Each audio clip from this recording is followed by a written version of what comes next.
You know, one of these days my neighbors are going to hear this loud crash as I throw this computer through a window. I just did a video, did my reading and everything like that, and it didn't take. Lost the video someplace in the atmosphere. I'll have to find it because it just takes up space, but I don't know where it is at the moment. So anyhow, I'm just going to do the reading. All right, I forget everything else I'm going to say. When I'm done, that's going to be it for me until the day after Christmas. I want you all to have a wonderful, wonderful, wonderful day. I hope it's with family and friends, loved ones, girlfriends, boyfriends, boyfriends and boyfriends, girlfriends and girlfriends, whatever, you know. Just be happy and safe, okay? So here I go, and hopefully when I'm done, this one will be able to post, all right? Here we go. It's a visit from St. Nicholas by Clement Clark Moore. 'Twas the night before Christmas, when all through the house not a creature was stirring, not even a mouse. The stockings were hung by the chimney with care, in hopes that St. Nicholas would soon be there. The children were nestled all snug in their beds, while visions of sugar plums danced in their heads. And Mamma in her kerchief and I in my cap had just settled our brains for a long winter's naps. When on our lawn there arose such a clatter, I sprang from my bed to see what was the matter. Away to the window I flew like a flash to open the shutters and threw up the sash. The moon on the breast of the new-fallen snow gave a lustre of midday to objects below, when what to my wandering eyes did appear but a miniature sleigh and 8 tiny reindeer.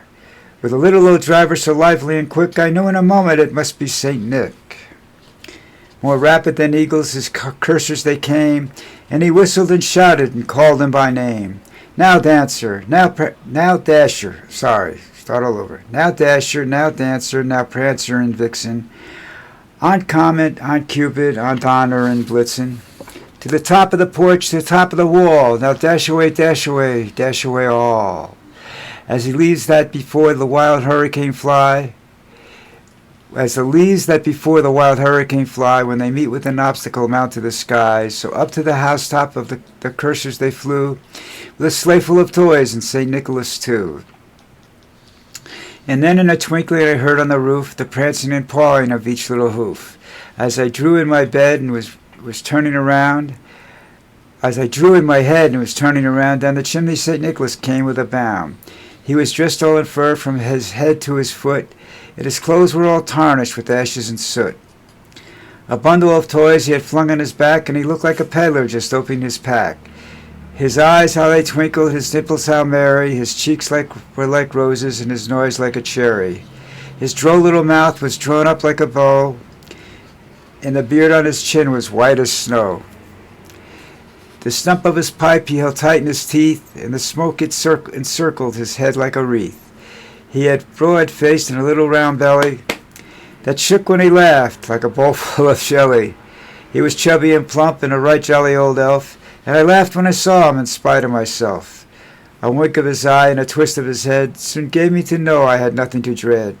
He spoke not a word, but went straight to his work, and filled all the stockings, then turned with a jerk. And laying his finger aside his nose, and giving a nod up the chimney he rose. He sprang to his sled, to his team he gave a whistle, and away they all flew like a dawn of a thistle. But I heard him exclaim ere he drove out of sight, "Happy Christmas to all, and to all a good night." I hope you have a great Christmas, everybody. I'm sorry everything's gone wrong today, but this is the story of the internet. Have a great Christmas. Be safe. Be loved. Give love. Make it a good day.